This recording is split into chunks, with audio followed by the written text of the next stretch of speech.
Jadi Ustadz masih ingat yang mukul Ustadz pakai batang sapu? Ingat. Ustadz dendam? Enggak. Ingat aja. Terus ya kalau dia ngundang ceramah saya nggak mau datang. Assalamualaikum. Waalaikumsalam. Betul ini Ustadz Abdul Somad? Betul, tak salah lagi. Kita satu pondok dulu. Ya, ya. Abang di Kismu Taklim dulu. Ya betul, ingat. Pernah mukul pakai sapu.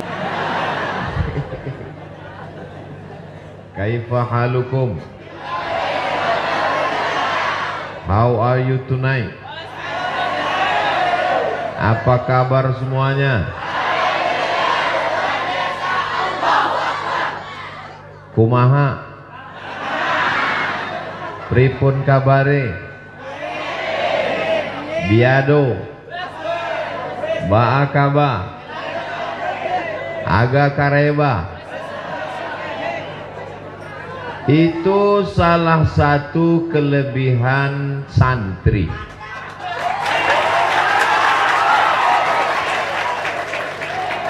Diajak bahasa Arab, oke, karena setiap hari baca kitab kuning. Bahasa Inggris, oke. Mau pakai bahasa daerah, bisa. Bahasa Indonesia, memang dia paling cinta NKRI. Pesantren nggak bisa bahasa.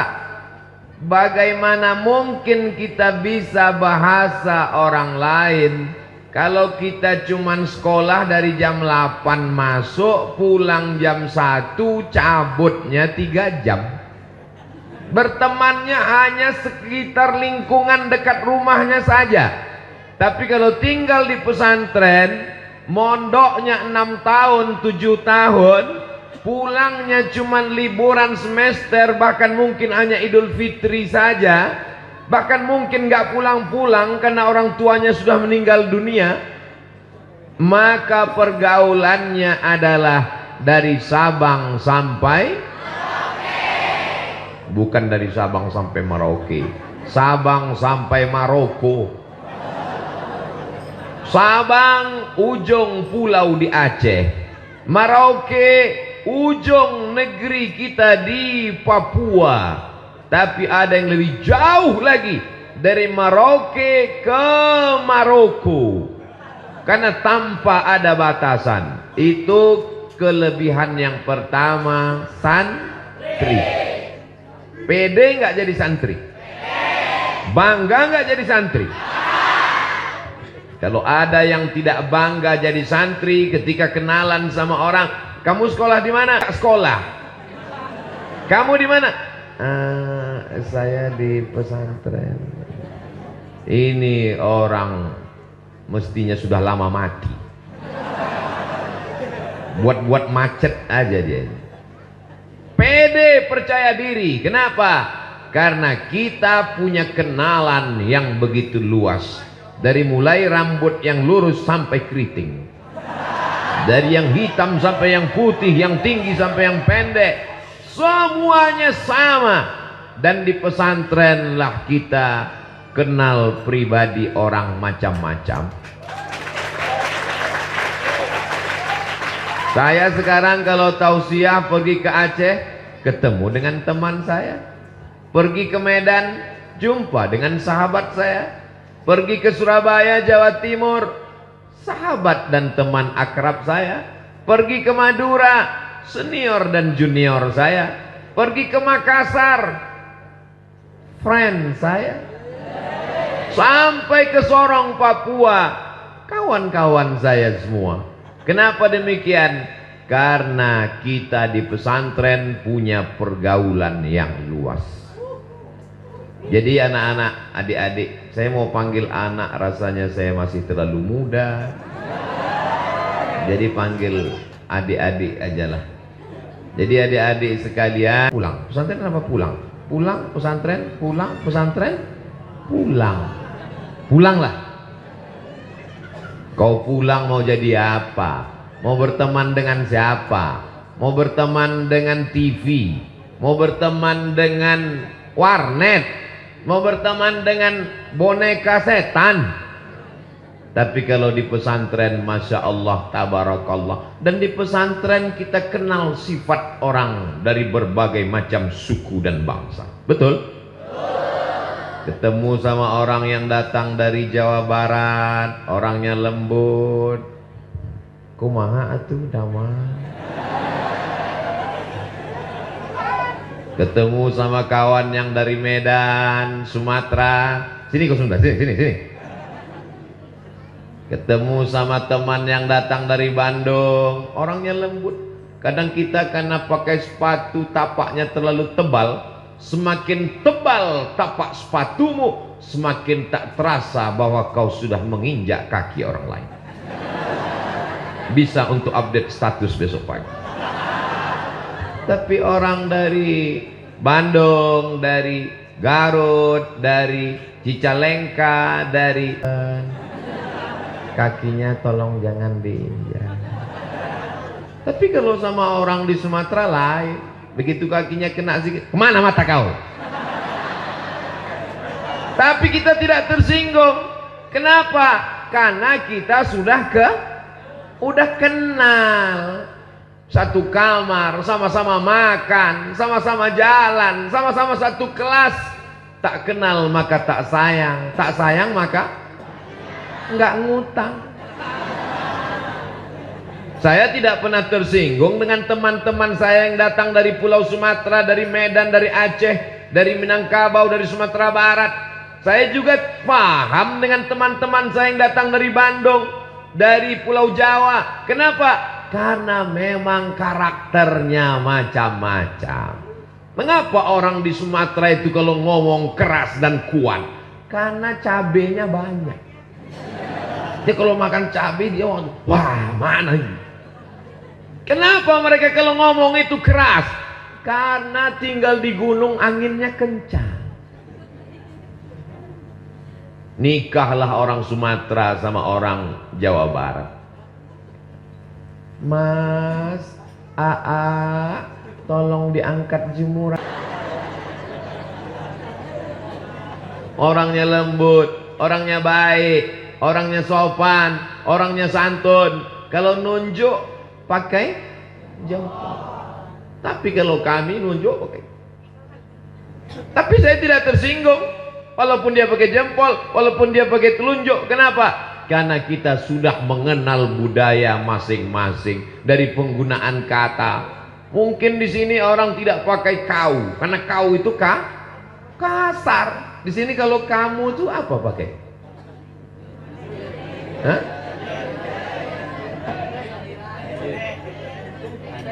Anjen. Lembut, baik. Tapi kalau saya dikatakan orang, dari mana kau Somad? Saya tidak tersinggung. Kenapa? Karena sudah mengenal karakter sifat masing-masing. Satu kamar. Loh, memangnya Ustaz satu kamar dulu dengan mereka? Ya, tapi dengan tidur bersama itu menjadi akrab. Kita tahu bunyi. Jangankan wajahnya, jangankan pakaiannya, dari bunyi ngoroknya kita kenal.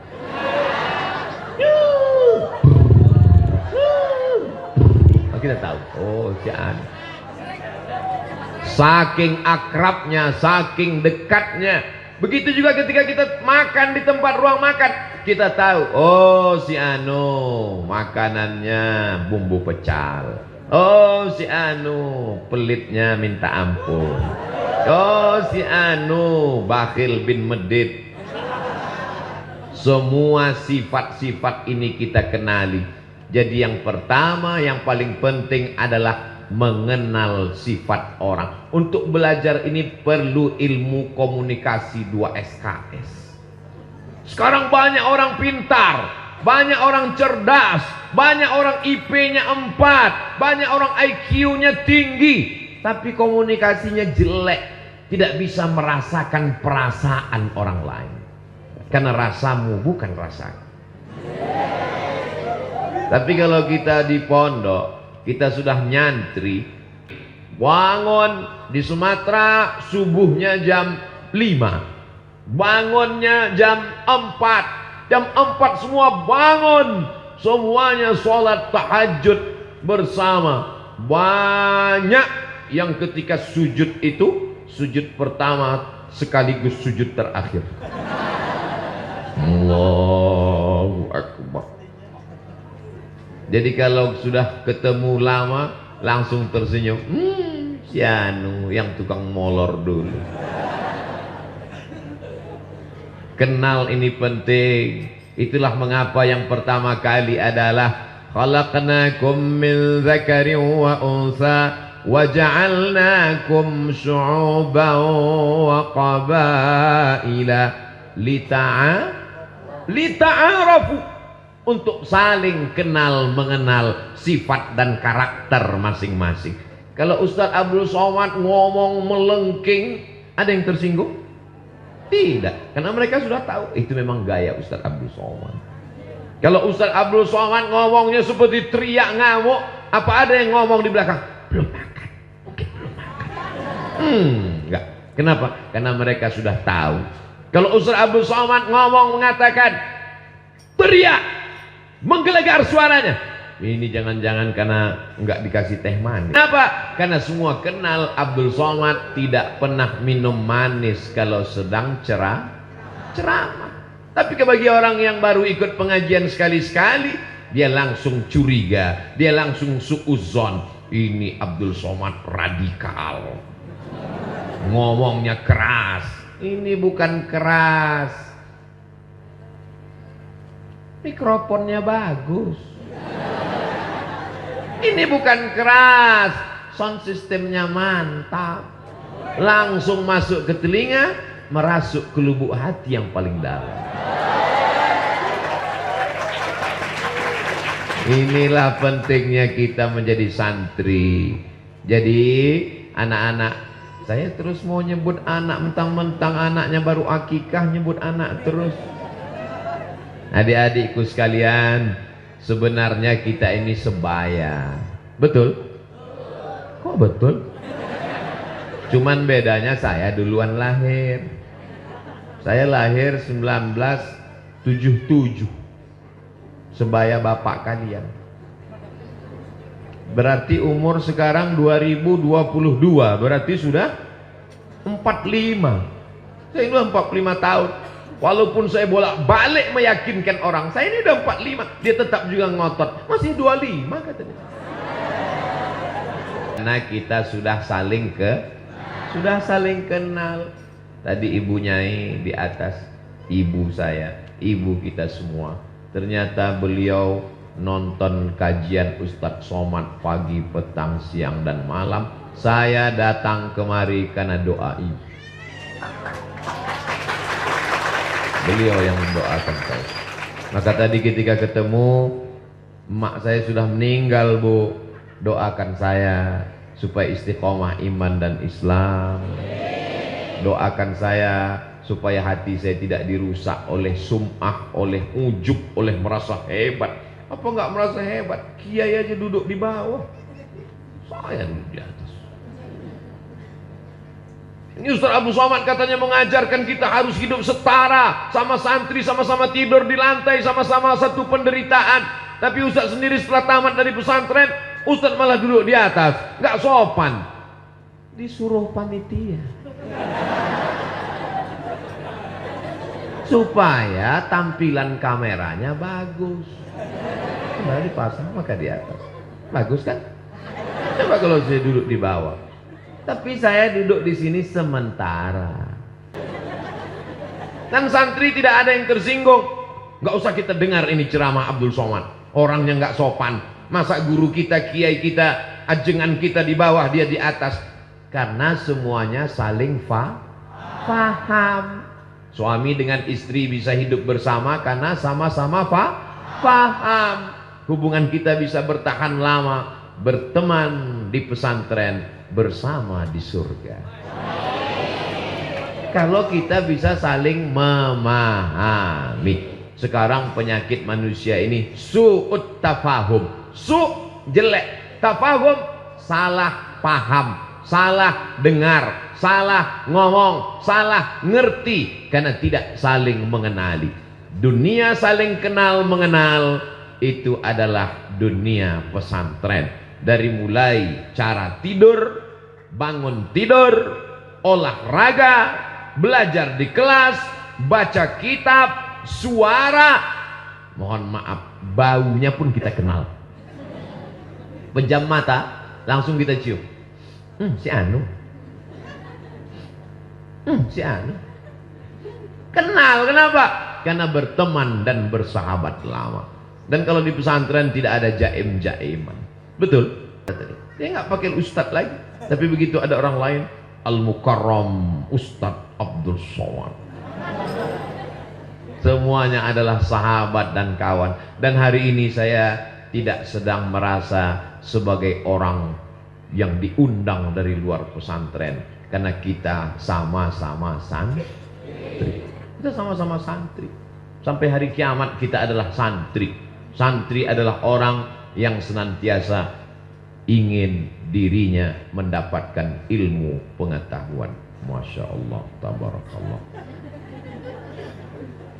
Saya selama ceramah belum pernah minum air manis, tapi ini tetap di-shoot, digambar biar supaya kelihatan bahwa Ustadz Somad air minumnya banyak. Sampai di depan. Ini nanti akan di-upload di channel Ustadz Abdul Somad Official. Jangan lupa subscribe, like, share, and comment. Orang pasti sulit. Ustadz Abdul Somad, gimana kami bisa ingat bahwa itu ceramahnya di pondok kami? Ustadz di mana-mana ceramah pecinya hitam terus. Ustadz di mana-mana ceramahnya bajunya putih terus, gayanya gitu-gitu terus. Mudah aja. Ketika ada airnya 4, itu berarti di pesantren kita. Masya Allah, tabarakallah. Berbagai macam suku, bangsa dengan berbagai macam bahasa. Adapun di pesantren bahasa yang dipakai Masya Allah, tabarakallah. Fi hadhil munasabati sa'idati yasurruni an akuna ma'akum. Asa yakuna hadzal liqa' liqa'an tayyiban mubarakan fih. Al-asatidh al-afadil al-ulama al-ajilla al-talabah al-a'izza wa ana bainakum baina amalatil Qur'an bainal qurra wal huffaz kama qala an-nabi sallallahu alaihi wasallam khairukum man ta'allamal Qur'ana wa 'allamahu. Ladies and gentlemen, kepala beku ditempel semen. In this opportunity I want talking about Islam and the future. Pada kesempatan ini saya ingin berbicara tentang Islam dan masa depan. Bahasa Arab, oke. Bahasa Inggris bisa. Bahasa isyarat, apalagi. Jadi tidak ada istilah anak pesantren tidak bisa berkomunikasi. Saya ngelihat dengan kepala saya sendiri. Dengan kepala pula. Dengan mata kepala saya sendiri, anak semester 6 KKN dibawa ke masjid sebagai pembawa acara.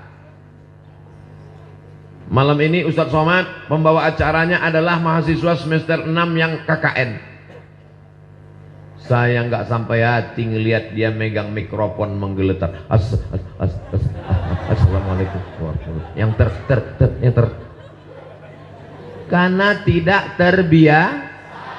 Di pesantren biasa ngomong. Kenapa? Ada muhadarah. Yang kelas 1 dididik oleh kakak-kakak, yang kelas 5 jadi mudabbir, yang kelas 6 mengajar. Kita sudah terbiasa menghadapi orang banyak. Makanya ketika saya tes dosen, Abdul Somad, ya Pak, nanti tes dosen itu ada tes ngomong di depan orang banyak. Apa kamu berani ngomong depan orang banyak? Dalam hati saya, khutbah Jumat aja bisa. Khutbah Jumat kan jamaahnya banyak. Dalam mazhab Syafi'i paling tidak 40 orang. Sementara di kelas cuma 25 orang. Rupanya mereka mau ngetes. Ini Abdul Somad bisa ngajar apa enggak? Sini semuanya mau ngetes kita. Mata dia ngelihat kita terus. Dia anggap kalau dia melotot kita grogi. Bagaimana supaya kita waktu di depan ngajar itu menggigil ketakutan? Dianggap kalau kita lama-lama dipelototin, diliatin, kita udah biasa dipelototin di pesantren. Masa iya biasa dipelototin di pesantren Pak Ustadz? Ya, digundul udah, ditempeleng udah, dipukul pakai batang sapu udah, mau digundul lagi rumput belum tumbuh. Akhirnya hukumannya gimana? Berdiri di pinggir jalan, pakai papan tulis, ditulis di depan, inilah santri yang paling banyak melanggar peraturan. Semua yang lewat melotot. Maka kita sudah terbiasa dipelototi orang. Mungkin dalam hati adik-adik, lo aja kali. Jadi kalau cuma dipelototin 25 orang di dalam kelas pas latihan ngajar, biasa guys. Jadi waktu saya pertama latihan ngajar, ujian dosen, mereka di dalam kelas itu memplototin saya, biar supaya saya grogi nggak bisa nulis, biar supaya saya grogi nggak bisa ngomong. Dan yang ada memperhatikan melotot itu ada yang cewek. Dia giniin terus. Saya lihat sekali dia gini, saya lihat sekali dia gini juga, saya lagi gini dia gini, saya giniin. Saya menghadapi mata manusia ini. Inilah yang tidak dimiliki, skill kemampuan yang tidak tertulis di buku, dan kita di pesantren sudah berhadapan dengan itu. Betul? Cuman pesantren zaman sekarang, anak-anakku kalian, anakku lagi, adik-adikku kalian, nasib kalian bagus. Sekarang tidak lagi ada cubit, jewer aja nggak ada. Kenapa? Kalian dilindungi oleh Komisi Perlindungan Anak. Zaman kami dulu komisi itu belum ada. Pakai batang sapu. Ini tangan ini nggak terhitung berapa kali kena batang sapu.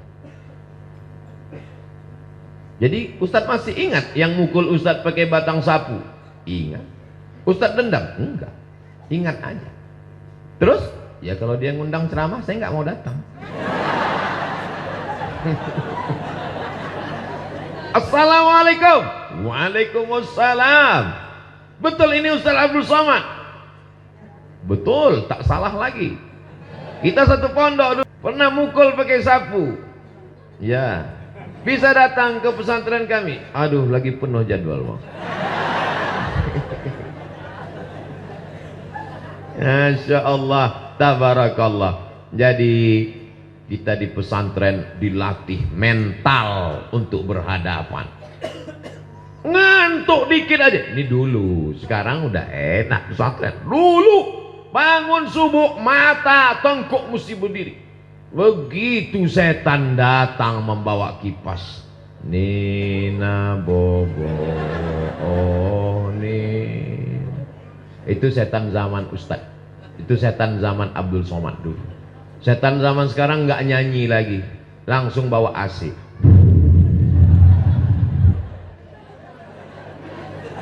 Begitu rasanya duduk di atas kelopak mata ini setan rame-rame duduk di sini. Beratnya minta ampun. Sudah diginikan. Tetap juga lagi, ya Allah, gimana? Akhirnya tuh datang kakak kelas 5 dari belakang bawa sajadah. Kum. Kelas 6 mudabir, pengurus organisasi sudah terbiasa. Tapi kalau orang hanya sekedar di rumah, penyakit yang paling mengerikan bukan demam, bukan Omikron. Penyakit yang paling mengerikan adalah anak laki-laki tidak pandai mengikat tali sepatunya sendiri. Penyakit apa namanya ini? Baru ngelihat sepatu sudah diikat. Baru ngelihat air minum sudah diangkatkan untuk diminumkan. Baru mukul-mukul perut sudah dimasakkan, disuapkan nasi. Dia tidak pandai berusaha untuk hidup. Walaupun kehidupannya ada, orang tuanya mampu, duitnya banyak, tapi dia tidak pandai mengelola hidup. Kita di pesantren, mana ada cerita anak pesantren santri nggak bisa ngikat tali sepatu. Kalau sudah pukul lonceng, teng teng teng teng teng teng teng teng teng, semua mesti siap masuk kelas. Disiplin, on time. Kesakitan, penderitaan itu membuat kita menjadi disiplin, seperti tentara, seperti polisi, angkatan laut dan udara. Betul? Ini buktinya. Coba kalau Ustadz Somad ceramah di tengah masyarakat umum, baru ngomong 5 menit, takbir, habis itu. Tapi di pesantren semangat luar biasa. Kenapa? Karena di pesantren diajarkan disiplin. Ini yang kedua. Yang pertama tadi adalah mengenal sifat manusia dari berbagai macam suku dan bangsa. Yang kedua adalah disiplin. Mana ada perempuan tiba-tiba nyasar ke tempat laki-laki, dan tidak ada laki-laki yang nyasar ke tempat ada sebagian. Itu untuk mengawal jalan Abdul Somad. Ini disiplin. Di pesantren jelas jenis kelaminnya, laki-laki, perempuan. Sekarang banyak orang yang tidak jelas jenis kelaminnya. Gagah, kumis melintang, berotot. Begitu ditanya, di mana Jalan Jenderal Sudirman? Di sana. Disiplin. Pakai peci, aku laki-laki. Pakai koko, aku laki-laki. Pakai kain sarung, aku laki-laki. Pakai jilbab, aku perempuan. Abdi teh perempuan atuh? Hah? Istri. Jelas. Disiplin inilah yang luar biasa. Tidak ada satupun yang kelihatan rambutnya. Di dalam ditutup pakai khimar. Khimar, kain yang menutup rambut. Saya sebetulnya mau ngasih tahu bahwa saya tidak gundul. Setelah ditutup, dia lihat tidak ada rambut satupun yang keluar, dirapikan, barulah dipakai kain panjang, hijab. Orang kita menyebut jilbab, panjang, menutup, tertutup